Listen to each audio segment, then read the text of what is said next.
ये बहुत सारी गढ़ी गढ़े। यहाँ पर एक स्थान है, ऊपर जाएंगे, उसका नाम है मानगढ़। बोले एक समय ब्रह्मा जी की 4 सर है, चार तरफ में देखो ब्रह्मा जी का 4 सर है, क्योंकि ये ब्रह्मा जी ही ये पर्वत रूप में राधा रानी की कृपा पाने के लिए यहाँ पर प्रकट हुए हैं। और विशेष करके ब्रह्मा जी क्या वर मांगे? बोले मेरे ऊपर में विशेष करके 2 लीला हो। कौन सा लीला? आज बिरज में होली रे रसिया और राधा राधे झूलन पधार झुके आए बदरा। ये विशेष 2 उन्होंने प्रार्थना किया था। एक स्थान है मानगढ़। मानगढ़ की थोड़ी कथा सुन लो। बोले एक समय राधा रानी ने श्याम सुंदर को बोले, हे श्याम सुंदर, मैं आज अपना हाथों से आपके लिए सुंदर में कुंज बनाऊंगी। अभी राधा रानी बड़ी सुंदर अपना हाथों से ललिता विशाखा चंपकलता सबको लेकर बड़ी सुंदर ने कुंज बनाए। कुंज बना करके राधा रानी आज बड़ी सुंदर श्रृंगार की, क्योंकि आज कौन आएगा? भगवान कृष्ण यहाँ पर आएंगे। जबकि कृष्ण इतने में सखाओं को साथ में गोचारण करने के लिए जब आए, इतने में वृंदा देवी ने उन्होंने कृष्ण के लिए, श्री राधा रानी कृष्ण के लिए उन्होंने एक पान की तांबूल और उनको कान में 2 चंपक पुष्प और राधा रानी अपना हाथों से एक सुंदर माला को बना करके श्याम सुंदर को वृंदा देवी को द्वारा दिया। वृंदा देवी कौन है? जो राधा कृष्ण दोनों को ये मिलन कराती है। जब श्याम सुंदर को दिया, इतने में श्याम सुंदर ने उसको पा करके राधा रानी से जब चंपक पुष्प देखे हो, राधा रानी की कलर जैसे चंपक का पुष्प का कलर वैसे ही है। और राधा रानी ने बनाया तांबूल, कितना सुना स्वाद होगा। फिर राधा रानी के हाथ की बनाया हुआ माला है, कृष्ण पहन करके तो उतावला हो गए राधा रानी से मिलने के लिए। जब राधा रानी से मिलने आ रही थी, और भी एक, जितने सखियों में विशेष कर 2 सखी सर्वश्रेष्ठ है। एक है श्री राधा रानी और एक है चंद्रावली। एक राधा रानी और एक है चंद्रावली। ये चंद्रावली भी सुंदर कुंज बना करके बैठी हुई, श्याम सुंदर आएंगे। और राधा रानी की जो सर्वश्रेष्ठ सखी है ये ललिता सखी है, और चंद्रावली का जो सर्वश्रेष्ठ ये पद्मा है। ये पद्मा क्या चाहती है? श्याम सुंदर हमारी चंद्रावली से मिले। ललिता क्या चाहती है? श्याम सुंदर हमारे श्री राधा रानी से मिले, है ना। राधा रानी श्याम सुंदर से मिले। कृष्ण जब आ रहे थे, इतने में वहां पर बीच में चंद्रावली आ गई। बोले श्याम सुंदर कहाँ जा रहे हो? बोले आज एक विशेष निमंत्रण है, मैं जा रहा हूँ। चंद्रावली मेरे को पता है कहाँ निमंत्रण है, चलो मैं भी आपके लिए सुंदर मैंने कुंज बनाई, आज मैं भी आपके लिए सुंदर श्रृंगार की। इतने में उनको जोर जबरदस्ती पकड़ करके श्याम सुंदर के ले जाती हैं। एक राधा रानी की एक तोता है, अब लोग भागवत पढ़े होंगे, हर जगह में कहते श्री सुक उवाच, श्री सुक उवाच। श्री मतलब श्रीमती राधा रानी, सुक मतलब होता है उनकी तोता। ये जो तोता क्या करती है, वो आकाश मार्ग में घूमती रहती है और सारे जो मैसेज राधा रानी को पहुंचाती है। आज कृष्ण कहाँ पर गए, चंद्रावली क्या कर रही, सारे मैसेज भेजती है। इतने में जब देखा कृष्ण बीच में किडनैप हो गए, कृष्ण बीच में किडनैप हो गए, चंद्रावली ने ले लिया। इतने में तोता आकर के राधा रानी को कहते, हे राधे, आज जो इतने सुंदर तुमने कुंज बनाए, इतने सुंदर श्रृंगार की सब व्यर्थ है। बोले क्यों, क्या हो गया?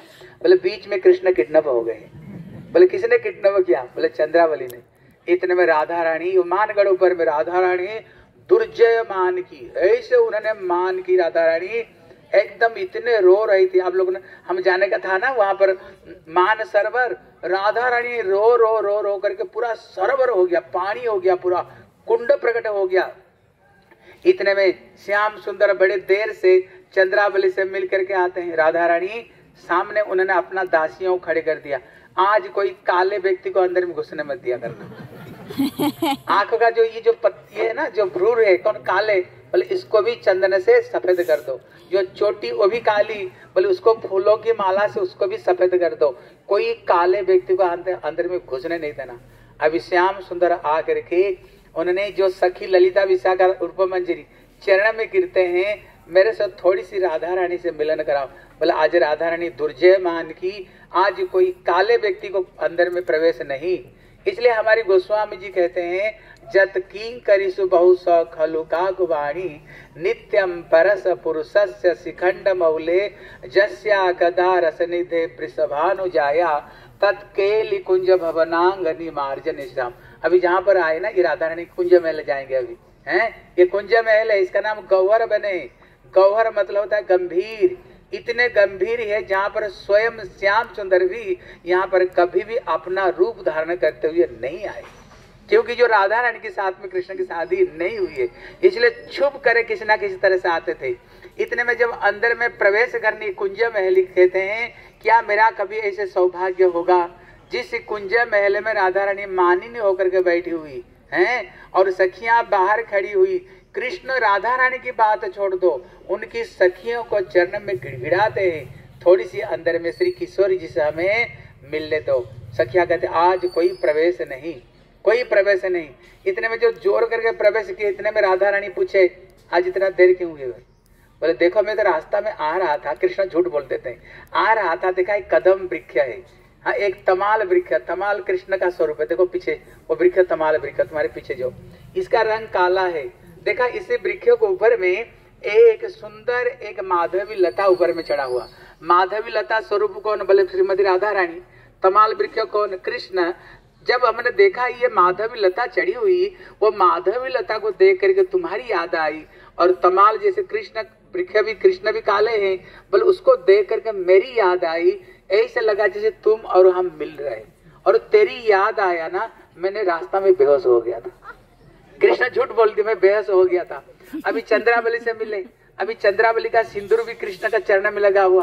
बोले ये सिंदूर कहाँ से? बोले सिंदूर नहीं, मैं आते आते मेरा पैर में कांटा चुभ गई है, वो खून निकल गया। राधा रानी को तो इतना क्रोध आया, बोले जहां से आए वहीं चले जाओ, कोई जरूरत नहीं है आने का। कृष्ण को यहाँ से बलात् निकाल दिया गया। कृष्ण तो दुखी हो गए, दुखी होकर के ललिता को पास में गए। बोले ललिते अभी बताओ मैं क्या करूं? अभी तुम ही एक सखी हो जो कि राधा कृष्ण को, राधा को साथ में मिलन करा सकते हो। बोले एक काम कर सकते हो? बोले बताओ। आप एक गंधर्विणी रूप धारण करो, इतने सुंदर अब गाना गाओ और राग रागिणी गाओ जिसको सुन करके राधा जी का हृदय द्रवीभूत हो जाए। फिर जब राधा रानी बुलाएगी, हो सकता है मिलन हो सकती है। कृष्ण ऐसे उन्होंने राग रागिणी कृष्ण गाए, पेड़ से मधु झरना शुरू हो गया, जितने पत्थर सब के सब पिघलना शुरू हो गया, सबके सब वृक्षों के ऊपर फूल खिलना शुरू हो गया, और वहां पर जितने वृक्ष लता पथा सबका हृदय द्रवीभूत होने लग गया। कृष्ण इतने सुंदर राग को गाए। अभी राधा रानी सुन करके उनके हृदय भी पिघल हो गया।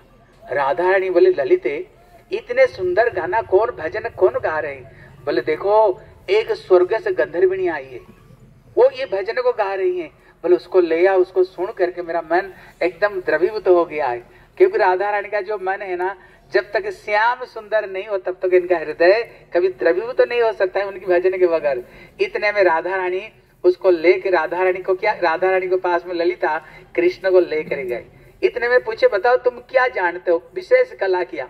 बोले विशेष करके मैं जिसका चरण दबाता हूँ उसका हृदय का सारे व्यथा दूर हो जाता है, और जिसको मैं श्रृंगार करती हूँ, शरीर में अंगराज करती हूँ, हृदय का सारे दुख दर्द सही हो जाता है, और जिसको मैं चूड़ी पहनाती हूँ हृदय का सारे दुख कष्ट दूर हो जाता है। इतने में राधा रानी बोले मेरे हृदय भी बड़ा दुख है। लेकिन कृष्ण जब अंदर में प्रवेश करते ही कुंज में, लेकिन कृष्ण का शरीर में एक सुंदर खुशबू है। केवल वो प्रवेश करते ही राधा रानी का अंदर में जो मान, दुर्जय मान था, केवल प्रवेश करते ही राधा रानी का आधा मान अपने आप खत्म हो गया, दुख। और जब कृष्ण राधा जी की चरण को दबाने लग गए, देखना एक लड़की दबाना एक लड़का दबाना में एक फर्क है, लेकिन केवल कृष्ण का हाथ स्पर्श होते ही राधा जी की हृदय के सारे व्यथा दूर हो गई। और जब उन्होंने राधा रानी के श्रृंगार की ना, मन की सारे दर्द सारे विरह खत्म। अभी राधा रानी सोच रही है जब तक मैं श्याम सुंदर से नहीं मिलूंगी तब तक हृदय का व्यथा कभी दूर नहीं हो सकता है। लेकिन इसका बोली सुन करके, इसका हाथ का स्पर्श पा करके मेरे हृदय के सारे दर्द कैसे दूर हो गया, व्यथा कैसे दूर हो गया, क्योंकि श्याम सुंदर के बगैर मेरे हृदय की व्यथा दूर हो ही नहीं सकती। उन्होंने ललिता से इशारा किया, ललिता ये बताओ ये कौन है? आंख आंख में इशारा किया।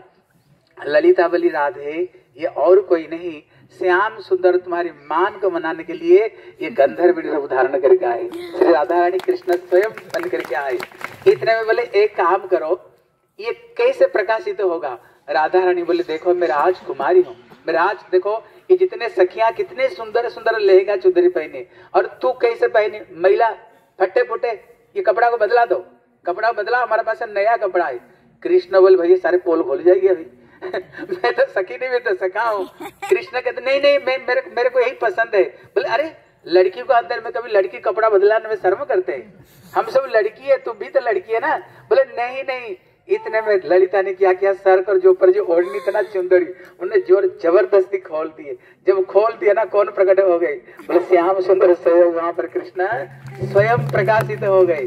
इसलिए कभी कभी जो मान मंदिर है, कभी कभी श्याम सुंदर राधा रानी को मनाने के लिए क्या करती हैं, अपना मयूर मुकुट उतार करके रख देते हैं, अपना बंसुरी को रख देते हैं। कृष्ण कभी कभी अपना सर भी राधा जी के चरण में रख देते हैं, जिसको हमारे कवि जयदेव कहते हैं गीत गोविंद में, स्मर गरल खंडनम मम शिरसि मंडनम देहि पद पल्लव मुदारम। हे राधे, अपना दुर्जय मान को परित्याग करते हुए मैं अपना सर को तुम्हारी चरण पर रखता हूँ, तुम्हारी चरण बड़ा कोमल है, इसलिए मैं अपना मयूर मुकुट रखता हूँ। बोले क्यों कृष्ण मयूर मुकुट क्यों धारण करते हैं? एक में तो राधा जी का नाम, दूसरा है मयूर का नृत्य बड़े सुंदर है, नृत्य है, इसलिए भगवान कृष्ण को नटवर बताया गया। नटवर बताया गया। नट कौन है? बोले शंकर जी। बर मतलब शंकर जी का जो पति कौन है? कृष्ण नाचन में बड़े सुंदर नृत्य करते हैं। बोले सारे नृत्य विद्या तुम्हारी चरण में। बंसुरी को क्यों रखते हैं? बोले बंसी से सारा दुनिया को पागल मैं बंसी से करता हूँ, गैया को बुलाता हूँ, गोपियों को बुलाता हूँ, यमुना भी उल्टी बहने लग जाती, उसका जो शक्ति करामती वो भी तेरे चरण में रख लेता हूँ। लेकिन जिस समय राधा रानी का मान नहीं टूटती है, कृष्ण अपना सर भी राधा जी के चरण में रख लेते हैं। इसलिए जो ऊपर जो मंदिर है उसका नाम है मान मंदिर। अभी आप लोगों ने प्रभु जी जो कथा सुनी है, मयूर कुटी है, यहीं पर राधा कृष्ण दोनों बैठे हुए थे। राधा रानी श्याम सुंदर को कहते हैं, हे श्याम सुंदर, थोड़ी से मेरे रूप का तुम वर्णना कर, तुम सुंदर ना मेरे सुंदर हैं। इतने में कृष्ण क्या राधा रानी की मुख मंडलों को वर्णना करते हैं, कहते चंद्रा, थोड़ा रुक जाते हैं। बोले नन्ही, इतना सुन करके राधा रानी इतना बिगड़ जाती हैं। बोले लगता है आपकी चंद्रावली की याद आ गई, क्योंकि उनका एंटी पार्टी चंद्रावली। बोले नहीं राधे, बोले राधा रानी बोले आप जैसे काले है ना, आपका हृदय भी ऐसे काले। बोले क्यों? बोले चंद्रमा में कितने सारे दोष है। पहला नंबर तो ये चंद्रमा प्रकट होती समुद्र से, नमकीन पानी से, उसमें दाग भी है। फिर चंद्रमा पूर्णिमा को पूर्ण चंद्र प्रथमा द्वितीया करते करते करते फिर क्या हो जाता है, अमावस्या में खत्म। क्या मेरे रूप कभी बढ़ती है कभी घटती है? मेरे तो हर समय मेरे रूप बढ़ती रहती है, कभी घटती नहीं। आप ऊपर जैसे काले अंदर में काले। इसलिए यहीं पर कृष्ण समझाने के लिए कोशिश किया। बोले हे राधे, चंद्रमा में दोष भी, चंद्रमा में गुण भी है, क्योंकि दिन भर सूर्य किरण में हम सबके सब क्या हो जाते हैं, तप जाते हैं। लेकिन रात में जब चंद्रमा निकलो क्या होता है, हृदय सुशीतल हो जाता है, उसमें गुण भी है। और तुम्हारी मुख गई है चंद्र जैसे राधा रानी तो मानी नहीं होकर के चली गई। ललिता से पूछे कैसे मानेंगे? बोले उनका मयूर नृत्य बड़े सुंदर लगता है, इसलिए श्याम सुंदर यहीं पर उन्होंने मयूर बन करके मयूर के अंदर में जब उन्होंने नृत्य किया, राधा रानी देखा सारे मयूर तो एक साथ नृत्य कर रहे हैं, लेकिन एक मयूर भाव को साथ में नृत्य कर रहा है। राधा जी का मन उसका तरफ पे बार जा रही है।